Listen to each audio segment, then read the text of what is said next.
What do Filipino and Vietnamese Americans have in common? America has given us both stereotypes. Only Filipinos seem to be embracing ours. While some Filipinos are tired of the assumption that we're all nurses, it seems like the only ones assuming that are other Filipinos. Like, we love when Filipino comedians like Joe Coy make jokes about our moms forcing us to become nurses. Filipino moms predetermine what their kids are supposed to be when they grow up. And you know I'm not making this shit up. There's a lot of Filipinos in here right now that are nurses. But in the same way that comedy is often used to make false things about Vietnamese folks seem true, It's okay, honey, don't worry, I fix it for you, don't worry.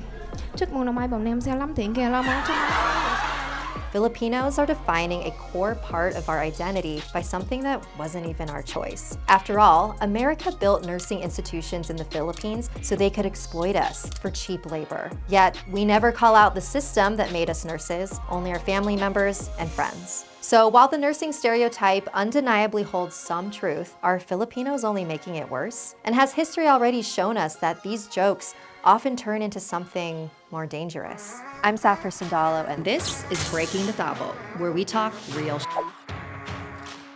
Filipinos are not the only ones that have had their cultural identity shaped by America. Take Vietnamese folks in America and the stereotype that they all own nail salons. In 1975, Tippi Hedren, an actress from Alfred Hitchcock's movie The Birds, was also a volunteer with a humanitarian group. Through their work, she met 20 female Vietnamese refugees in Sacramento. Wanting to help them adjust to America and seeing them admire her nails, she enrolled the women in beauty school to learn how to do manicures. They then offered manicure services at low prices at a time when luxury salons were the only way for people to get manicures. As a result, those Vietnamese women changed the face of the nail industry and began building their beauty empire. However, considering the resources Tippi Hedren was able to provide them, the 20 women could have found success in any industry the actress introduced them to. They didn't have to be nail technicians, but it was the opportunity they were presented with, and they took advantage of that, like anybody trying to make it in America would. Yet,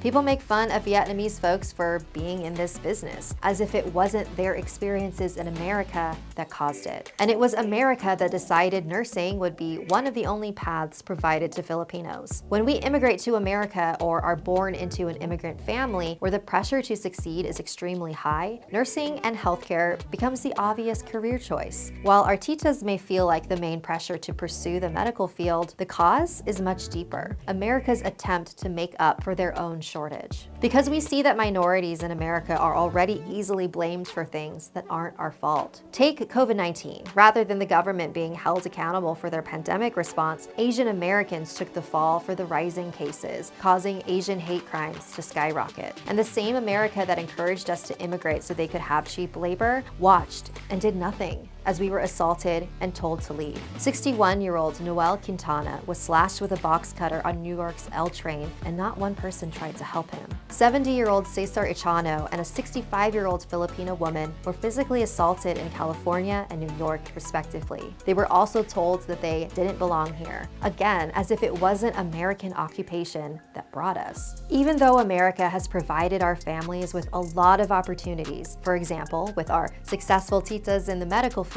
we can't ignore the ugly side of America's involvement too. It's difficult to grow up in a country where our history is erased and our cultural identity surrounds stereotypes that were often forced on us. So we need to educate and hold each other accountable. We can't make America's work easy and blame systemic problems on ourselves. We're not saying that Joe Coy should stop saying these jokes, because it's nice to hear our culture be shared on platforms like Netflix. But we also need to be cautious that we're not placing all of the responsibility on ourselves all of the time, especially when some people are ready to misinterpret and act on that information. Because when we seek out the truth, we find that America isn't the solution to our problems. It's the reason.